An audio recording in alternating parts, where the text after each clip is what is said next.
Hey guys, Red Wolf speaking. So today I wanted to do a video that's slightly different than the other ones.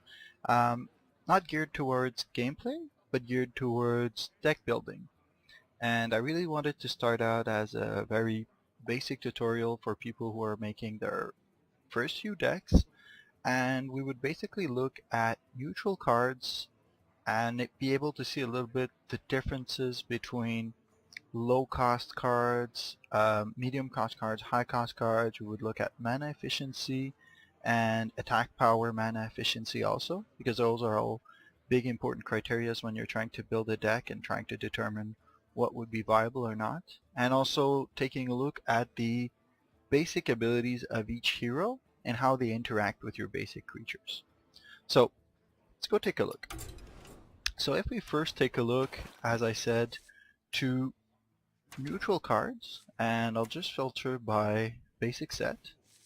So if we start at looking at mana efficiency. So mana efficiency for the non TCG players is basically a card that would have either higher attack and defense value than its own mana price, or something that would have a really exceptional ability built in for it to be a very good card. So if we would take a look at, let's say, the basic card, which is a boar. The boar, basically you get a 1/1 for 1, which is standard. So now it has charge. So that does slightly give it an edge versus, let's say, if we had a really basic card that would just be a vanilla 1/1 for 1. Now, if we look simply at the 1-drops, so if I were to build a deck, right off the bat here, if you notice, none of them have a higher attack power than 2. So it's all 2. So for the neutrals, yes, there are some exceptions with different classes, but for the neutrals, it's always between the 1 to 2 range. Now, where the 2 toughness is interesting in this case, it's because if we look at hero abilities, there's a few hero abilities that you want to be sure that you're able to cope with as a turn 1. Because if we consider the rogue, so the rogue has the ability to equip a dagger, which you can pretty much stab twice for 1 damage. Now if our 1-drop has 1 toughness, then it's pretty much wasted against a rogue. Same goes for druid. So basically rogue can dish out that dagger right away, druid can dish out that claw right away, and mage can use its ping right away. So these 3 classes are pretty much a given that you do not play turn 1 toughness drops. The paladin drops a 1/1 of his own, so it does take him 1 extra turn because of summoning sickness to get that 1 damage output out. So it's still viable. And Shaman, well, he has that 1 in a 4 chance of getting his 1/1 totem, which can deal with your own. But otherwise, his other totems could not deal with your 1 toughness. So overall, basically when facing a rogue, a druid, or a mage, it's expected that you would try to play a 2 toughness first. Because for sure, this is the greatest waste. So yeah, it's super efficient for the attack power mana. So 1 mana for 2 attack power, that's awesome. However, in terms of being viable to keep this guy alive, you're much better off if you're facing a mage, for example. You basically keep him in your hand and you try to play him later on, because for sure it's a waste of a 1 mana, a waste of a card in your hand, and in terms of tempo, the mage would have the upper hand. Now, very quickly, my personal 2 favorite cards for neutral and basic set are the Archer and the Goldshire Footman. So the reason being that the Goldshire Footman, as I stated, is resistant to these aggressive classes. So it's a 2 toughness, and a taunt is always something very interesting to have. especially when you're learning the game, taunts are awesome. It will teach you how important it is to have a taunt and when to use a taunt. And also, it's not exactly a dead pick, because if much later in the game you get wiped out and he has that big 9-5, let's say, which we'll look at later, but he has a big 9-5 that will kill you, you can still drop this and it'll take a hit for you, unless he has a way to remove it. But once again, there's no hero abilities that have removal to kill him one shot. So he will have to either waste an attack on him or waste a spell on him, which is pretty downright bad. For the archer, why I really like her is that, and we'll compare with bigger cards later on that have similar abilities, battle cries for 1 damage, but the fact is that she does her job the moment she hits the floor. So, and there's a big difference between these two. Yes, this guy is a beast, so that's maybe his only upside, but I would much rather have, and 95% of the time I would much rather have an Elven Archer. It can allow you to kill off a minion that's overextended. She doesn't have to fight in the fray. He does, so he will die when trying to attack. She simply does her job and pings away. She circumvents taunts, so she can finish off a minion with taunt. And plus, as I stated, if you are playing with a mage and you're able to do that ping, that extra ping puts you in the threat range of killing 2 toughness. So basically, she can be just an extra ping to finish off stuff. So I really love her. So for 1 cost, it's really these 2. I'm not saying the other ones don't have their niche place. Murloc deck, not really. And these 2 guys, maybe in a priest deck to help out with healing, or if you're able to later on get that soul priest which turns healing into damage. Like, these are niche cards, but I'm not saying they're bad. I'm just saying that off the top of my head, these 2 guys are the best for the 1 drop. So if you're starting out building a deck, I would recommend putting one of these 2 or both. We'll get to mana ramp, to the mana curve a little bit later on, but just as a face value, these 2 guys. 2 cost. So if we look at 2 cost, now it gets a bit more interesting. So as I was saying with the mana efficiency, 2 mana in theory should give you a 2/2, pretty much. That's, as a standard, for 2 mana you get a vanilla 2/2. Now anything above that, and especially power efficiency, so in terms of attack power efficiency, if you get higher than 2, you're getting more for your money. So if we look, basically acidic swamp ooze. Now, once again, if we compare these 2 cards, anybody would say, well, why would you put the Blood Fan Raptor? Exactly. So for now, I will just skip over the beasts because they don't have anything specific. Unless you're playing with a hunter deck, these cards, this and the Crocolisk, they don't have much advantage over any other card. Like, their only advantage is the fact that they're beasts, pretty much. So, Acidic Swamp Ooze, very good card to have. I really like it because it takes out some really, really nasty hero weapons. Now, once again, the issue is Warrior has weapons, Shaman has weapons, well, Rogue has a built-in weapon, Pally has a weapon, Hunter has a weapon, and that's about it. So 5 classes out of 9 will have that, will give you that edge. So if they have the possibility of having a weapon, you can really hurt them with that acidic ooze. For the other, against the other classes, then it's pretty much a Blood Fan Raptor. So unless you are playing a hunter, I would strongly recommend adding this guy, because a lot of more advanced players use weapons, and pretty much, I mean, for some classes it's a prerequisite to have weapons. For the Paladin, you will always have the true silver champion, always. If you don't have a true silver champion, it's because you're doing Paladin wrong. The Rogue has its own built-in weapons. Like, I sometimes see rogues having extra weapons and having that poison. So if she wastes poison on her weapon, then for sure that acidic ooze is gonna help you out a big deal. Same thing with Warrior. Warrior has ways to upgrade his weapons. So if he's wasting 2 cards on a weapon and you're wasting 1, well, you're using 1 to kill off 2 cards, plus you get a 3/2 in the process, then you're way in advance. So in tempo advantage, you're winning out that guy. So Acidic Swamp Ooze would be a pretty good card to have turn 2. Long story short. Bloodfen Raptor, not as much early on. Bluegill Warrior, decent. I mean, the fact that it's charged, it's interesting.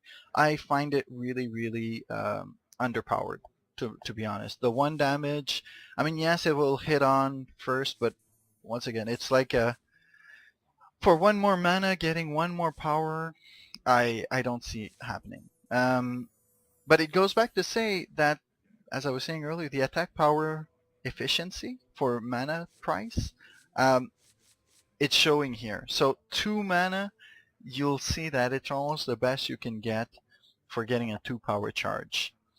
And we'll look at advanced cards later on, but pretty much 2 mana gets you 2 power charge. Again, a taunt. I like this guy. He will get you a hit, he'll take you a hit, and he'll trade up 2 damage in the process. So something you'll learn with taunt cards is that they're defensive, but they're also very aggressive. You usually play very aggressively with taunt cards in the sense that you never want to attack a minion with a taunt card. You would simply attack the enemy player because they will be forced to attack your taunt. So you always attack the player and he's going to be forced to wipe hitting your wall of taunts. So that's why it's strange, because normally you would think, well, taunt is very defensive. Well, actually you play offensively with them and they have their own role being defensive when it's the opponent's turn. As opposed to Bluegill Warrior, which you would almost always hit him in the face of a minion and he'll almost always die. So that's why I usually favor taunt over charge. Anyways, for a learning experience, taunt is always more interesting, and you can master charge later on and find those niche opportunities when charge is very useful. There's a druid card that really made me learn was the Druid of the Claw, which can turn either into a taunt or a haste, a charge, and it makes you really put in question whether it's more interesting to have a charge at that time or a taunt. And I've played a lot with that, and you really need to master taunt before you can understand when charge would be better. So in my opinion, Frostwolf Grunt is a pretty good card to try out. Kobold Geomancer, niche card, very powerful in certain decks. Very, very powerful. I'm not saying otherwise. It's just, it's not for all decks. And you actually have to build a deck for it, around it, if you will. One deck that I could almost say it's a sure in is Mage. So if you're a Mage, don't taunt, don't acidic, just go for spell power. I mean, a two cost spell power is super efficient. He fights like a beast. He's a 2/2. So as we said earlier, in terms of mana efficiency, 2/2 for 2, it's pretty decent. This, not so. This, yeah, sure, that's pretty good. This, a little bit lower. We'll get to it, but overall, 2 mana for 2/2 is very good. Spell power on top of that is awesome. Like we'll get to later on, but basically there's some huge cards that cost 6 that still have 1 spell power. So the fact that you can have a spell power at 2 mana, it's awesome. So in a Mage deck, put it. For other decks, I would say, especially when you're starting out, you don't have that many cards, don't. You really don't want to try that out. Murloc Tidehunter. So here it gets interesting. I find this card so interesting because it makes you think and it makes the opponent think. Where it gets really cool, it's because it gives you two bodies for the lowest cost you can in the game. So for classes that don't have the possibility of popping creatures, it's very good. The reason being, classes that can pop creatures, so the Shaman, which pops his totem every turn, and the Paladin, which pops 1/1s, these two classes can always have Cannon Fodder coming out. So you can constantly pop out totems and pop out soldiers, well, Silverhand recruits, that will take hit for you or trade for you. So that's awesome. Now other classes don't have that luxury. So considering that this has the opportunity of giving you two creatures, and it's the lowest cost for the whole game, like this is the cheapest costing creature that gives you two creatures, I find it very good. So it actually synergizes with tons of cards, be it neutral cards that boost the power of your guys, or neutral cards that boost the power and toughness. There's also some classes that are very efficient with with adding multiple cards. Like the Warlock has a Nymph that adds toughness to all your creatures. Anyways, having more than one creature come into play for 1 mana, it's awesome. So basically, in theory, this card could trade for 2 creatures, which is so crazy. The goal is always to trade more. Well, basically you would lose less cards to kill off enemies' cards. So this itself, the 2/1, could trade for a Bloodfen Raptor, for example. So your 2/1 is killing 3/2, so you would win. And with your other 1/1 that you get, you could possibly kill a Bluegill Warrior, let's say. So you cast this guy, you get your 2 Murlocs, one goes to hit him, one goes to hit him, and boom, the opponent wasted 2 cards and 4 mana for you losing 1 card and paying only 2 mana. So that's what I mean with efficiency. The downfall of this card is clearly removal. So it's, once again, if we go back to those classes that can dish out direct damage, so the Rogue, the Druid, the Mage, you're going to feel the pain. Because usually, Mage is the worst, because she would just ping the 2, and, well, the 2/1. So basically, you would have spent 2 mana for a 1/1, which kind of sucks. But she wasted 2 mana, right? So she didn't lose a card, she wasted 2 mana, you wasted 2 mana. So it's still an even trade in the sense that both of you wasted 2 mana, so that's null. You wasted a card, so you got a 1/1. So at the end of the day, this is almost a 1/1 for 0 if they trade out for it. So not that bad, even if they have removal. So yeah, big pick in my opinion. Novice Engineer, mana efficiency, it's under the ramp. If we look at it, it's under the curve, sorry. So 2 mana for a 1/2, you're losing out on mana efficiency, but it gives you a card. So you never lost anything in your hand when you played this. So even if she gets killed, one shot, let's say the guy uses a shock to kill it. So he casts a card, deals 2 damage, kills it. He will have wasted a card on this little guy, which she's not super good in combat. However, she didn't cost you a card. And I really love the fact that she doesn't cost you a card. How to make her very good, though, that's a bit hard. You would have to surround her by buffing creatures, and that usually isn't the best thing to do, because she's not the greatest. But in terms of having a cantrip, like drawing a card while playing a card, we usually call it a cantrip, that's still pretty rare. I mean, it's fairly rare amongst the whole set. I would still push for her being good. And lastly, River Crocolisk. It's over the mana curve for the mana efficiency, not over the curve for the damage efficiency of mana spent. So it's exactly at par. 2 mana for 2 attack. I personally would prefer the Acidic Ooze, to be honest, because this will trade with Acidic Ooze, but if Acidic Ooze attacks the player, he'll lose 3 lives. If he attacks a player, he'll only lose 2 life. So, I mean, it's a personal choice. To start out, you may want to go low attack, high toughness, but I don't recommend it.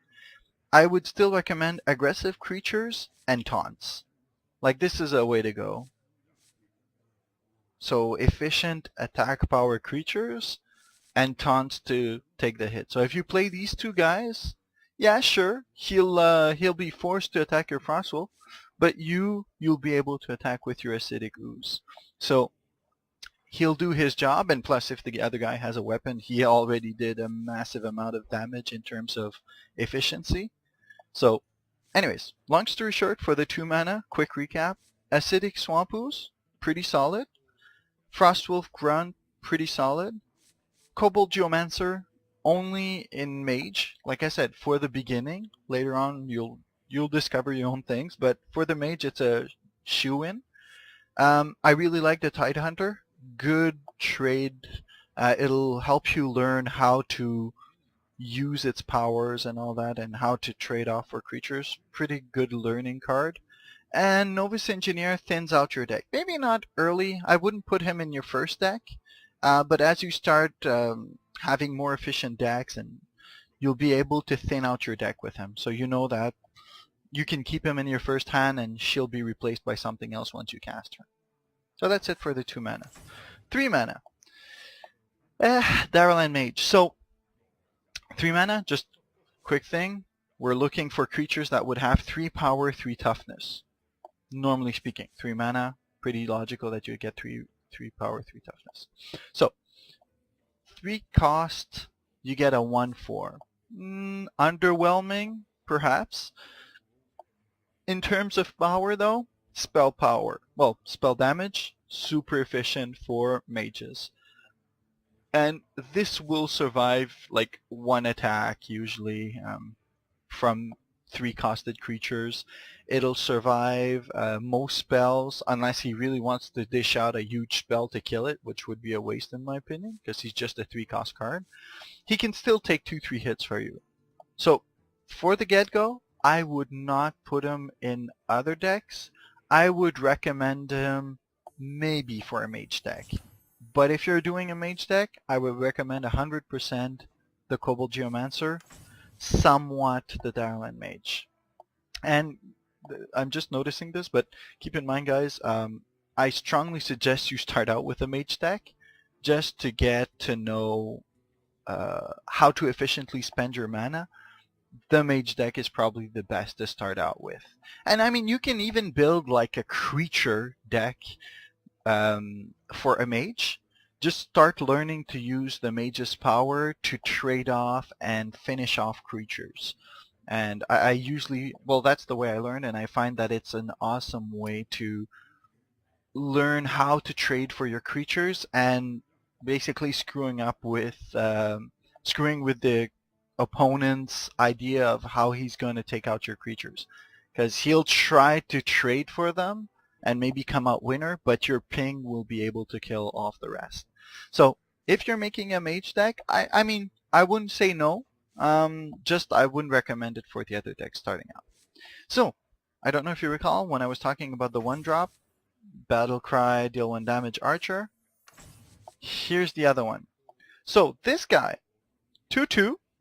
So he's under the efficiency of the curve, so should be a 3/3 in theory. 2/2, and he deals 1 damage. Now what's the deal with that? So if we look, 1, 1, 1, deals 1. Seems legit. We don't have any 2 cost that does that. Now 3 cost, 2 power, 2 defense, and still doing 1 damage. So in my opinion, I really don't like this guy. I find him so weak, so bad, so poor compared to just the Elven Archer. I would buy 10 Elven Archers before I would buy this guy. But all kidding apart, I really wouldn't put him in a deck. He has some value sometimes to finish off enemies, but once again, I'd rather have him. If you're looking for direct damage, go for the Elven Archer, not the Iron Forge Rifleman. And I'll just end with that because I really don't like him. Iron Fur Grizzly, I really like him. 3 power, 3 toughness, and we'll compare him a little bit later to the Silverback, but the Iron Fur Grizzly is a beast. And remember when I said that taunts are very aggressive? This is the prime example of it. So 3 mana, 3/3 is what you're looking for in terms of price, so it matches that requirement. But it has taunt, so it will take at least 1 attack for you. And if we look at the whole of these cards, there's a single one that would survive is Darrellin Mage. So let's say he plays the turn 3, plays a creature, you play your turn 3, you play your Iron Fur Grizzly. Next turn, he tries to attack you.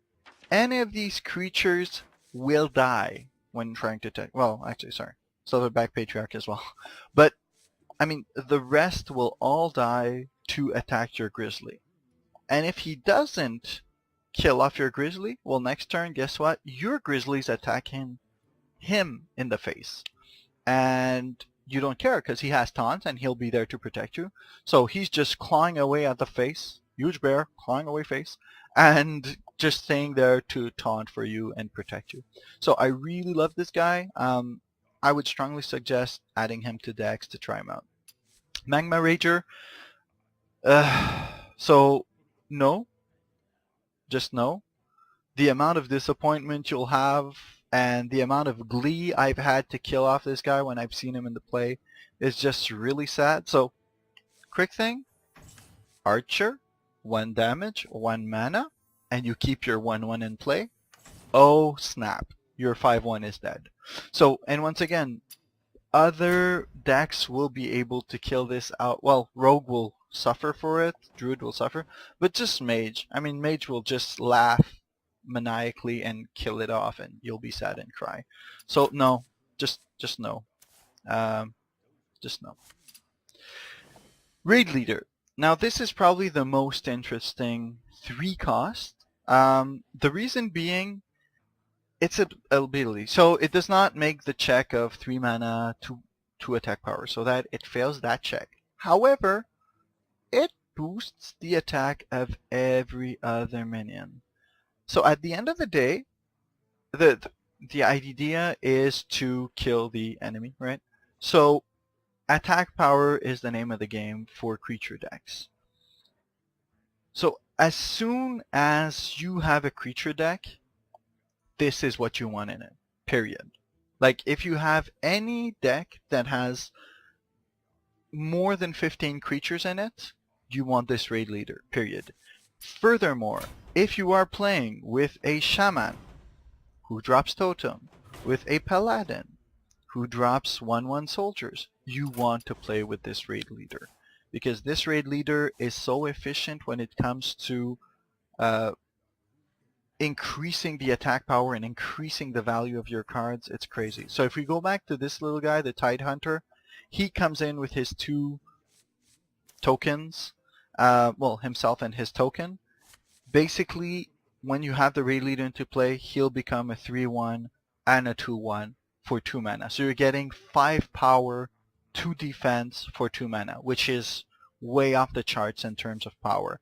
So I would really suggest taking the Raid Leader in most decks. And to be frank, when you're starting out, I would put some in your decks, period. Because he will help you learn how to get better with him. And yes, there's some advanced tricks that you would want to use. So you never play him 3rd turn normally. You would play other cards. And then he jumps out of the bush turn 4 and boosts all your other cards you played. Because if he plays out, I mean, this guy almost has taunt. As funny as it is, he'll have a great big sign on his head saying, shoot me, kill me, destroy me. Because When you have 2-3 creatures in play and he's boosting all of them, the opponent will want to kill him. So I really suggest putting him in your decks if it's only, like, even if you're not too sure how he works, and you will get to know how he works eventually. And better to play with him and learn how he works than getting beat with him. Because opponent who will play him usually will know how to play with him, and they'll know how to get those opportunities to get him out and really hurt you. So I would suggest putting it in your deck because it's a really solid card. Razorfen Hunter, not my favorite card, but it does put 2 tokens into play. However, the second token is as weak as the first one. I mean, as the Murloc we saw earlier. So in reality, you're paying 1 more crystal, mana crystal, for 2 toughness. So usually, I mean, it's cost for cost. So you're not losing out for it, but it's not my favorite card. The upside, though, really on out of track here, but is that the boar is a beast. So if you're looking for cheap, efficient beasts for your hunter deck, this actually pops the beasts. Just the more you know. But yeah, you can try playing with it. I'm not saying. It works great with Raid Leader. So let's say you drop this turn 3, then you pop your Raid Leader turn 4, and boom, these guys are 3/3s, and your boar is a 2/1. So then you can go in for 5 damage once again, and still have like 4 toughness overall spread out. Still decent card to have in a creature deck. I still like it. I'm not saying I don't like it, but it's just that that boar usually gets killed pretty fast since it doesn't have haste or anything. Next, Shattered Sun Cleric. So this guy was so strong that they had to nerf it.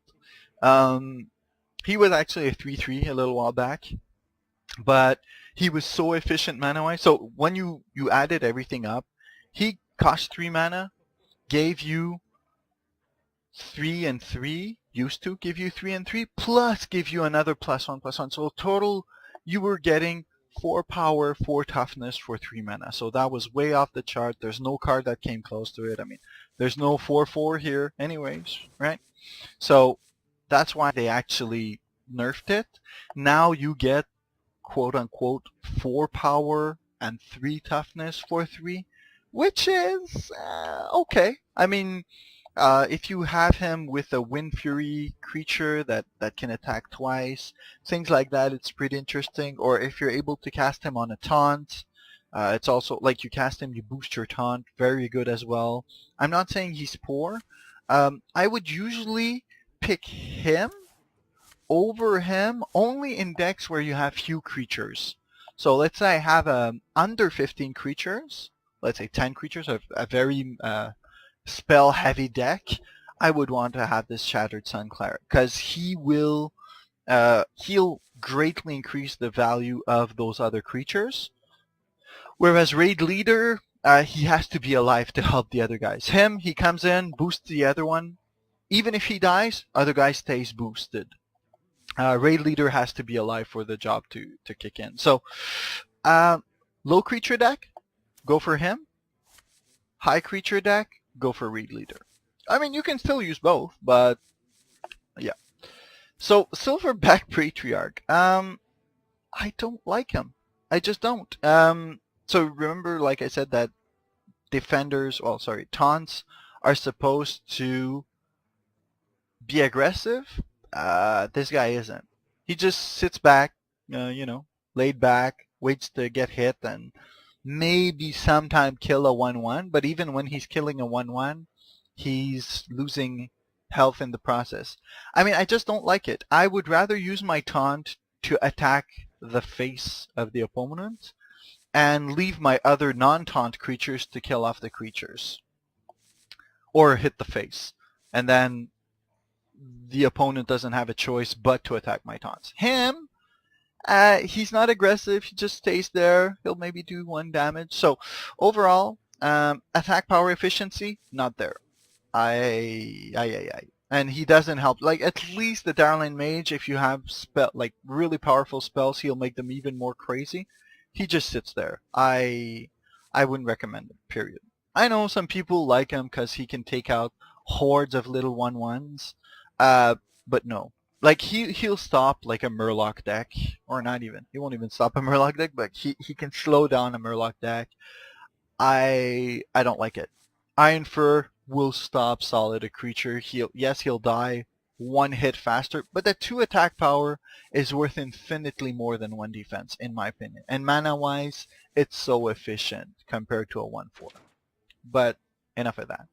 So Wolf Rider, I don't like him much. However, I still like him a lot more than Bluegill Warrior.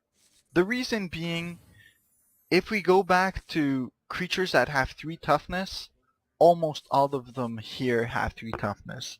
So, like, to give you an idea, the Rider will trade off for a Grizzly, which is pretty good. I mean, because I know I love the Grizzly, so he'll be able to kill off the Grizzly right there, 1 hit.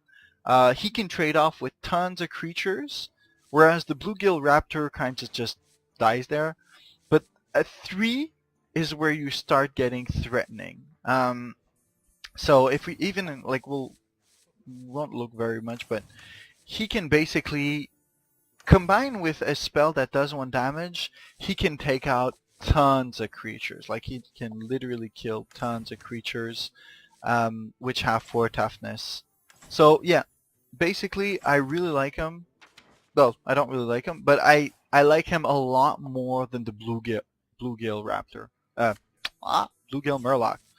Hate this guy. No, it's a Bluegill Warrior. That's it. I don't despise him. I wouldn't recommend him for your first deck. I would go for the Grizzly first. So, quick recap. If you're a mage, yeah, this guy. Otherwise, or even if you want to try out more creatures in your mage deck, the Grizzly, great card. This if you have more than 15 creatures, and this if you have less than 15 creatures, and maybe this if you want extra creatures. Nope, nope, nope, and not really. Nah. Next, 4 mana. We don't have many choice. Chillwind Yeti. Well, I mean, it's a vanilla creature, yeah. No ability. However, I really like the 4 attack for 4 mana, and he can trade off with a 4/4 and survive. He can take a massive hit. He can survive a swipe from the druid. He can survive tons of stuff, and he'll still hit 4/4. So I really like him, and he's a good creature to start up with to see the value of other cards. So pretty good. The Dragonling mechanic. So Dragonling mechanic. It's a 2/4. So under the curve for the mana efficiency. I mean, spending 4 mana, getting 2 power, but the Dragonling has your extra 2 power you're looking for. So total, you'll get 4 power for 4 mana, so it passes the test. In terms of toughness, it's above in toughness. So basically, these 2 guys are equal one to the other. The advantage is the 2/1 Dragonling can trade for something like could trade for him if someone was stupid enough to take him in a deck, or could trade for the Magma Rager, or could trade for a Raid Leader. So he can kill a lot of stuff, the little Dragonling. Its disadvantage, though, is if you are playing against a class that has AoE, area of effect damage, like multiple targets, the Dragonling is very vulnerable. So for that first turn, he's just waiting, flying around and waiting to hit. He could get killed easily by a Whirlwind. He could get killed by Lightning Storm, if I think the name was. Yeah, Lightning Storm, Fan of Knives, Consecration, some Arcane Shot, and other multiple targets, Swipe. Like, I mean, all classes have AoE attacks. That's why usually spending 4 mana, like, that's why I really didn't mind spending like 2 mana to get an extra creature. Maybe 3 mana, but when you're starting to have 4 mana, it's kind of dangerous to have a 2/1 lying around. And if that little guy gets killed, then you ended up spending 4 mana for a 2/4, which is kind of bad. Unless, of course, you are using Raid Leader, which will boost its attack. So then you'll get a 3/4 and a 3/1 for the same price, which is then super efficient. You see, so if you have a Raid Leader in play, I would much rather have a Dragonling mechanic than a Chillwind Yeti. But 90% of the time, I would rather have a Chillwind Yeti. So, Gnomish Inventor. We get to our second card that's able to do a cantrip. The cantrip mechanic is pretty good because it helps you thin out your deck, and it gets you cards to keep a beat and keep playing cards. And so you get basically a 2/4, and the next card you draw might be something to kill off his creatures, or it might be something, it might be removal, it might be just another creature, it might be something to boost him. So cantrip are usually a good thing, but for the price you get a 2 power for 4, and there's no way you're getting more. Like, at least he's giving you 2 extra power. I'm not a big fan of the Gnomish Inventor. I would not recommend it for the first time players. Chillwind Yeti is a much stronger pick. Oasis Snapjaw? No. Yeah, just no. Because, I mean, it doesn't have haste, it can't attack, it doesn't have taunt. People will just laugh at it and hit you in the face with it. Well, hit you in the face with their creatures. The thing is that it's a support creature, but it's not aggressive enough to do anything. Yes, it will take tons of hit before it dies, but unless you have a way of giving it taunts, it'll just sit there hitting 2 damage at a time. I mean, if you compare it, it'll take 3 hits to kill a Yeti.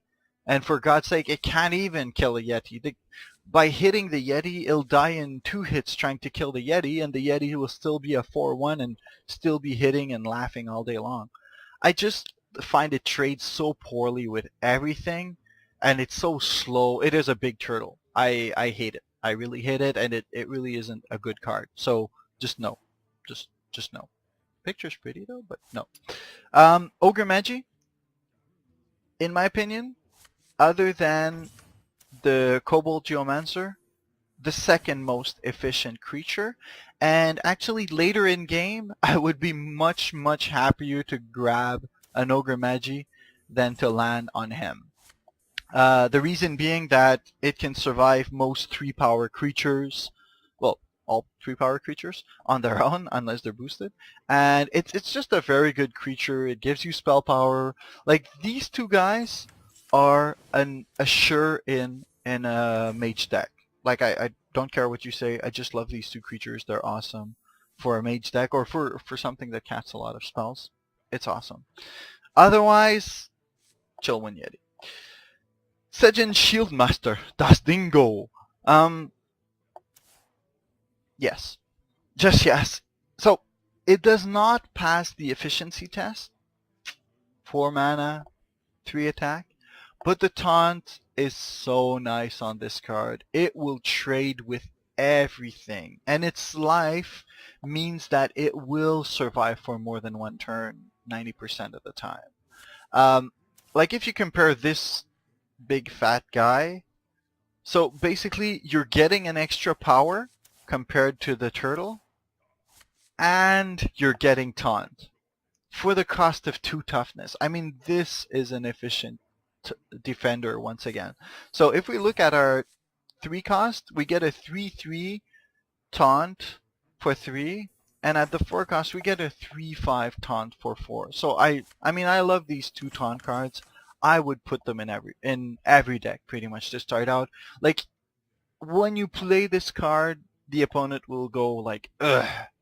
And the same way when he plays that card, you will go, ugh, because it's so annoying to get rid of. So yeah, this is a shoo-in for a deck. And Stormwind Knight, I really didn't like him early on, but he does trade for quite some stuff. So, I mean, it's up to you if you want to try him out. If you were to take a charge card, that would honestly be the first one I would recommend, ironically.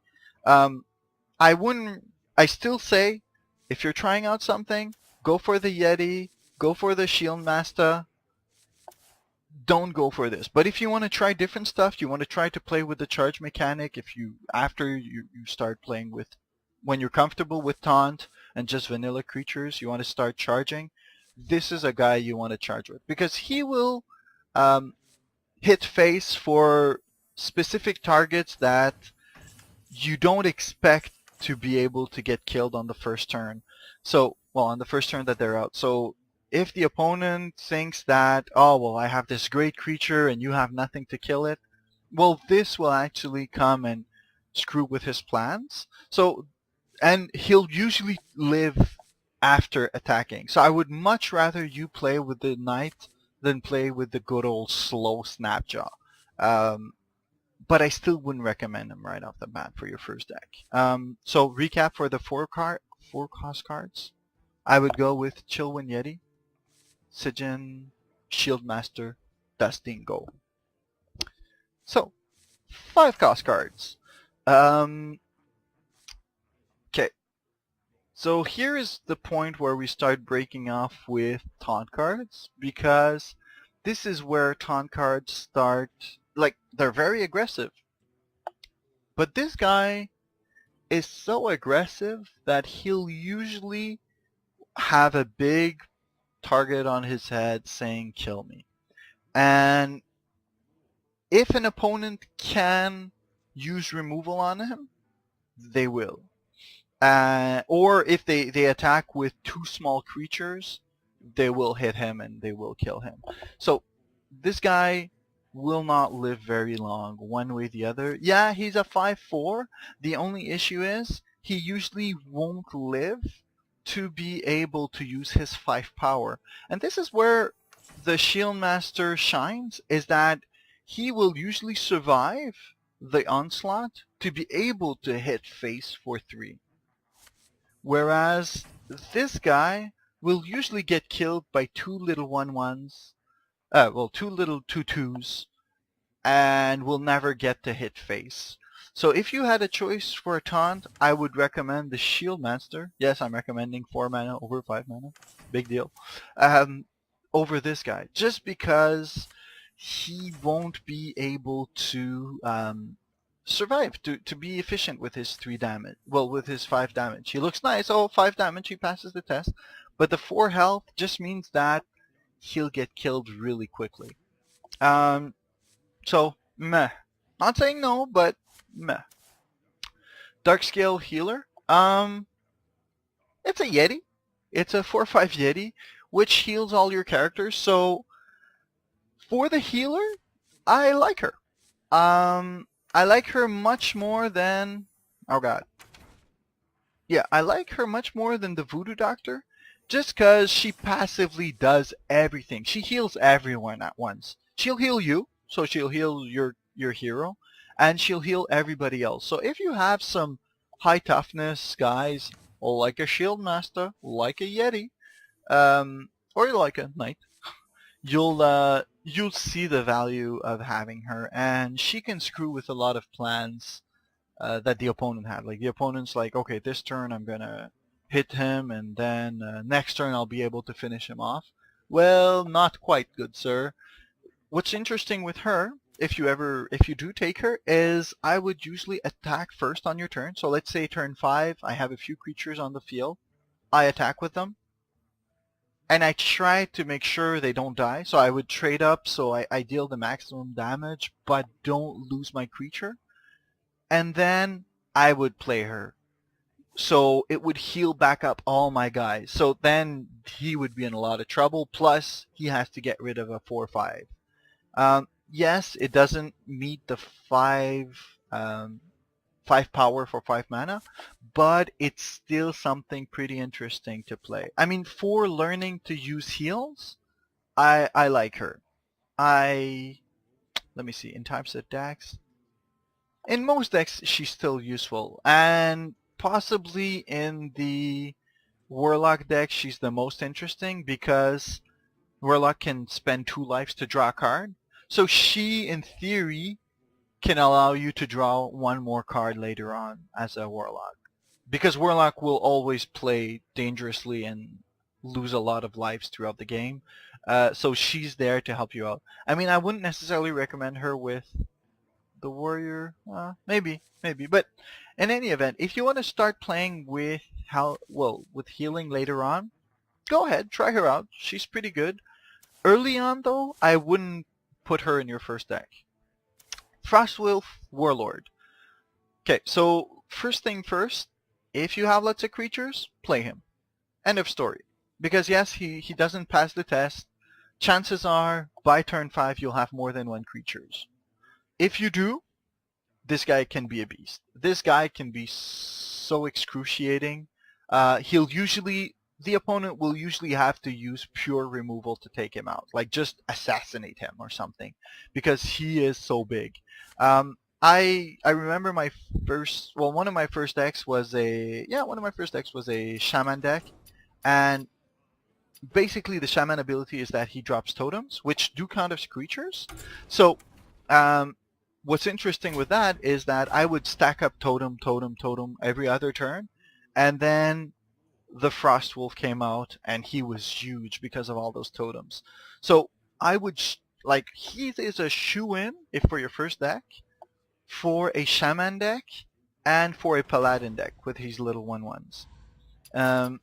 Definitely go ahead and play him because he is something you want to have in your decks. I'm not saying he's not good in other decks, but in the Shaman and the Priest deck, he really shines. The Frostwolf Warlord really shines in those decks. And once again, we go back to the rule that, well, it's not a rule, but a rule of thumb when you're starting out. If you have more than 15 creatures, do put the Raid Leader and do put the Frostwolf Warlord. It's just a really good thing.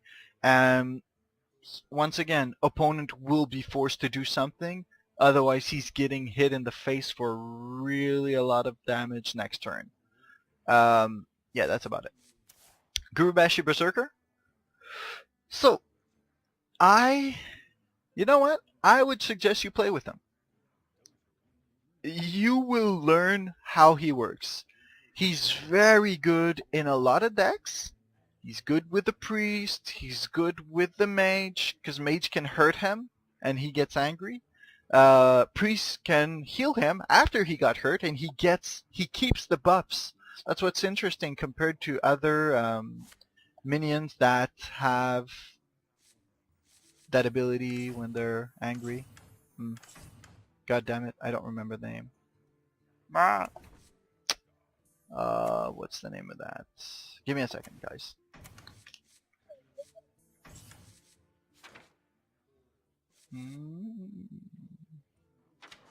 Oh god. Can't believe I forgot the name of that ability. Enrage! Oh, the pain. Okay, so sorry about that. So, if he gets hurt and he gets healed later on, he will still keep his buffs. That's why he's much more efficient than enraged creatures.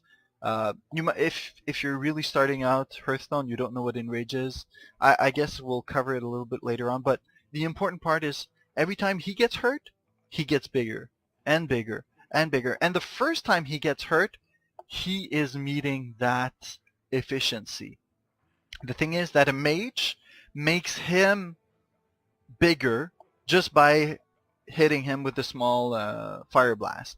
So automatically with a mage, this guy is a 5/6 for 5 mana, and he will grow bigger as he fights on. So that's why I really like him. And he has nice interaction even with the Darkscale Healer. Like he'll take a hit, he'll grow bigger, Darkscale Healer comes in, heals him, and he stays big. Plus he's healed. So nice interaction between these two.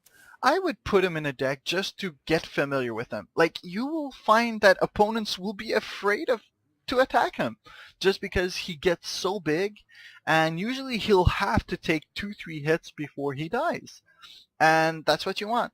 You want the opponent to waste tons of cards to kill him, and he does just that, because he has such a high health.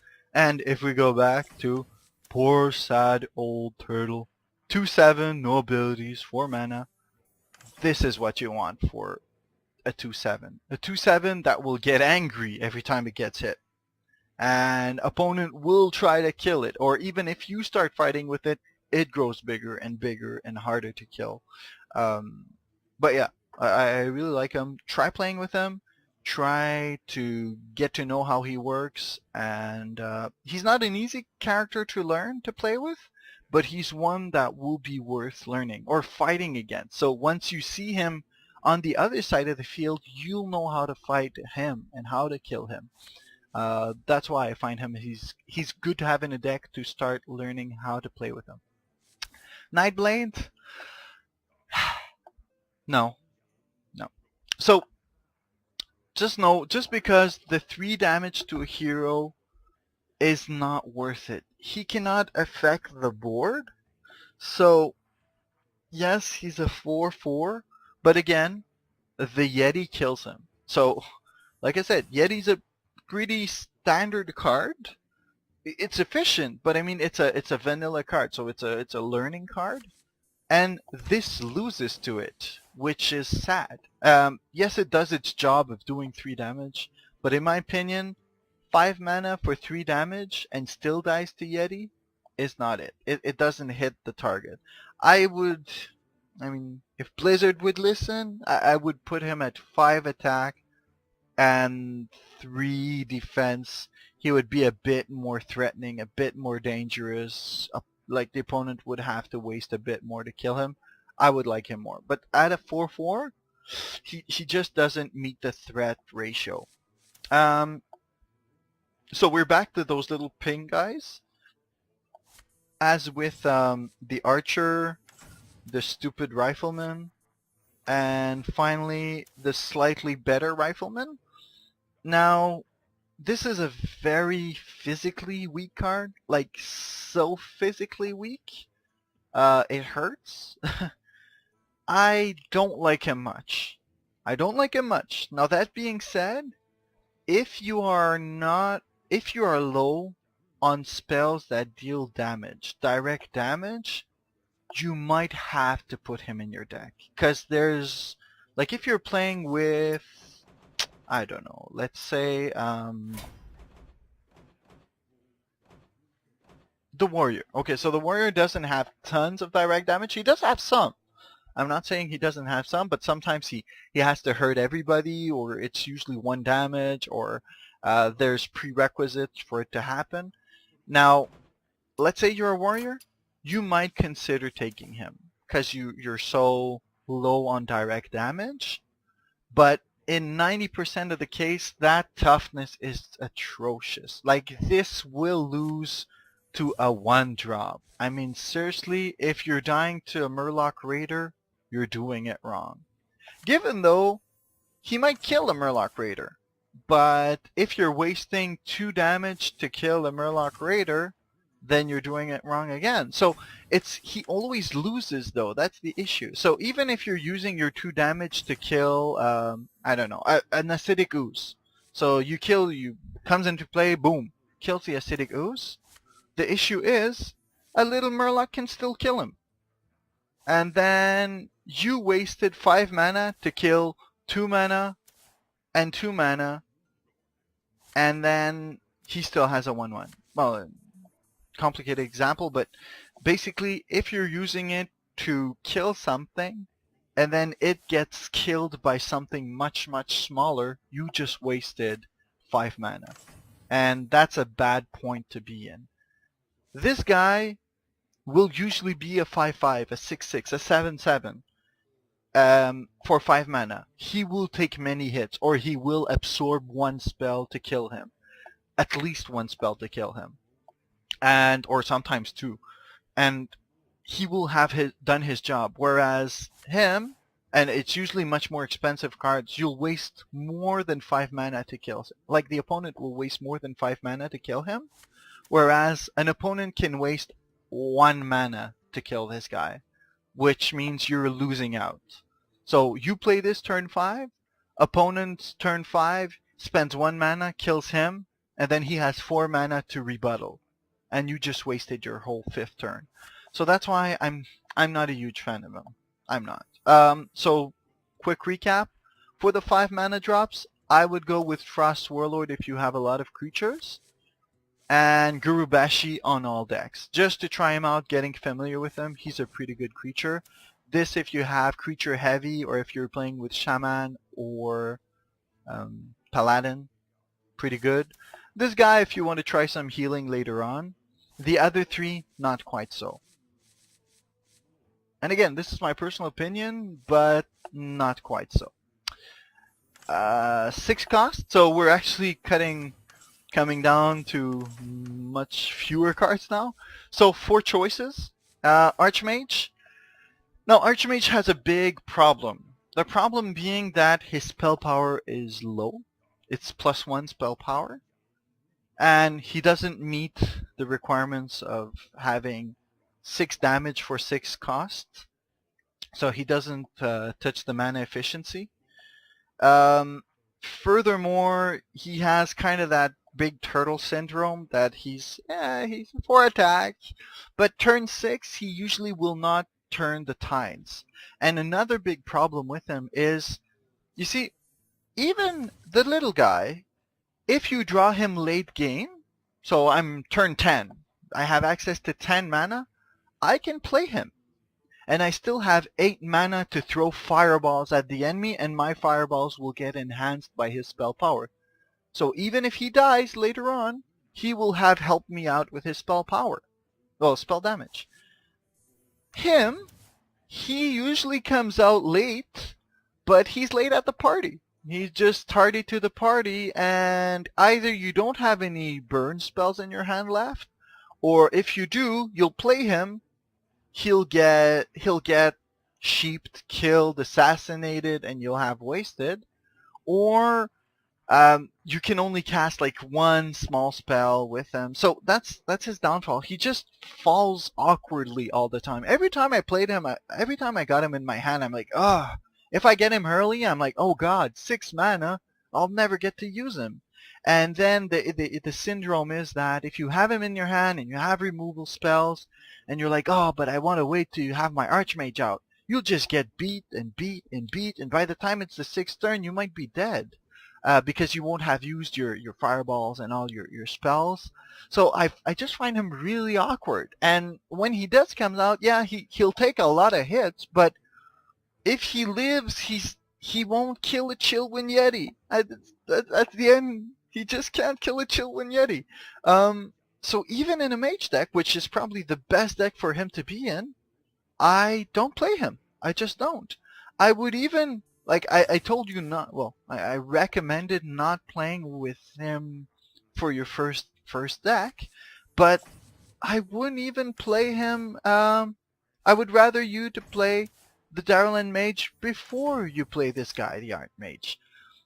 And again, some people don't like him. I'm just stating what I've seen so far, and every time I've seen him, I was a little bit disappointed. So yeah, that's it for the Archmage. End of story. I don't recommend him. Not even for a Mage deck. You may want to try him out. I'm not saying, like, go crazy if you want to, but first deck, I really don't recommend him for any decks. I might have a hint to say, yeah, if you really want to try him out and do crazy stuff with spell damage, you can go ahead and try it out. But I wouldn't. Boulder Fist? So, long story short, yes. Just put him in there and you'll see. So the explanation behind why is he's just a beast. He's a monster. He hits the efficiency. He's basically Chillwind Yeti on steroids. So you want to have this for your first deck to try him out for the end of your deck. Like if you draw him later in the game, he's definitely not a dead draw. If you're stuck with him at the beginning though, I might want to mulligan him, like get rid of him in your first hand. But if you get him later in the game, he does have a big impact. The enemy goes like, oh god, what am I going to do? It's a 6/7. Try him out. You'll see the result. I mean, he's basically the same story as Chillwind Yeti. He kills most things, and he doesn't die easily, and he's a big threat. He's like a huge turtle, but he bites. He has a lot more bite than a turtle. So, Lord of the Arena has the Booty Bay Bodyguard Syndrome with 5 toughness. He's strong. The issue is he usually won't be around to fight. He'll usually get hit and get killed by more efficient. So look at this. Once again, we go back to the Shield Master, which is an awesome taunt. 3/5, 5 toughness. Same thing as the huge 6 costing card. Yes, it has more power, but once again, you will rarely get to use that 6 power. That's what's funny with this little guy, with the Sijin Shieldmaster, Dasdingo.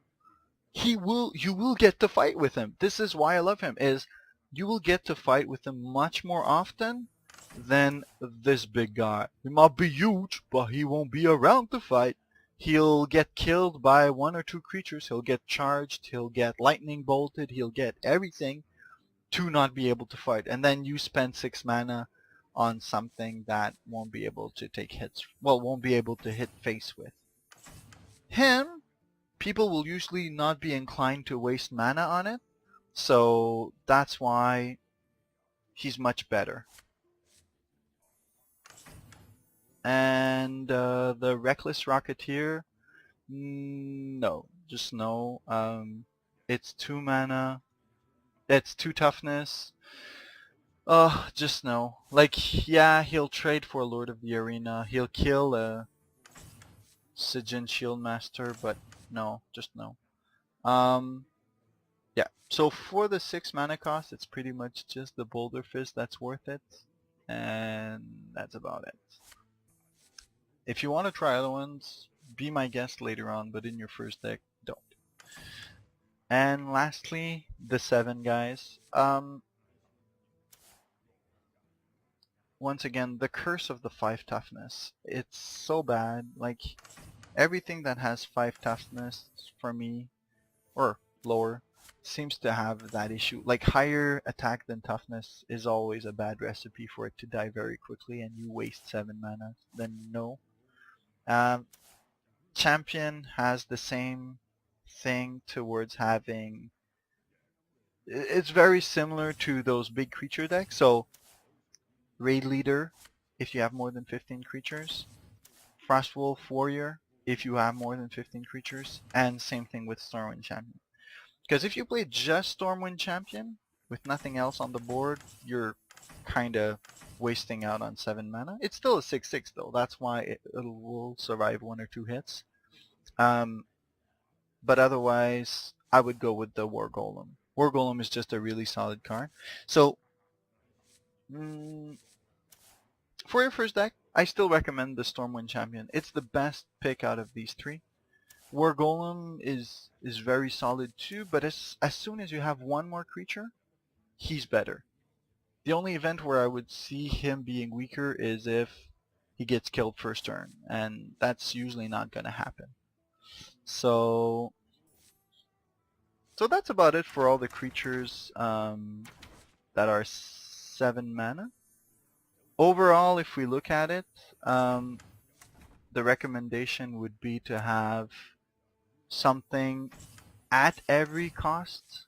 You would want to have something at the 1 cost, something at the 2, 3, 4, 5, 6, 7 cost for creatures. So just a quick recap: the Archer's decent, the Footman's decent, this Acidic Swamp Ooze is good, the Frostwolf Grunt is good, the Murloc Tidehunter is good, the Grizzly good. Raid Leader's decent in multiple groups. Shattered Sun Cleric is good on smaller amount of creatures in the deck. Chin Will Niente, good. Das Dingo, awesome. Mod Das Dingo. Frostwolf, Warlord, big creature deck. Skurubashi, solid overall. Boulder Fist Ogre, big beast. Lord of the Arena, okay if you want a really big taunter. And Stormwind Champion finishes up the mana curve for neutral creatures. So overall, that's about it in terms of neutral creatures. I'm going to try to make another video towards maybe individual classes, but at least I hope that helps you out to have something of a basic to create a basic deck out of neutral creatures. So if you're trying to round off your deck and you're not too sure what to do, do not, I repeat, do not use the recommend card. Like this always hurts me so much whenever I use this feature. I'm like, oh cool, my first deck is gonna be great and it's gonna have tons of cards, and it always recommends me some pretty poor choices. Oh look, it's the card I recommended. Oh look, it's the card I recommended. Oh look,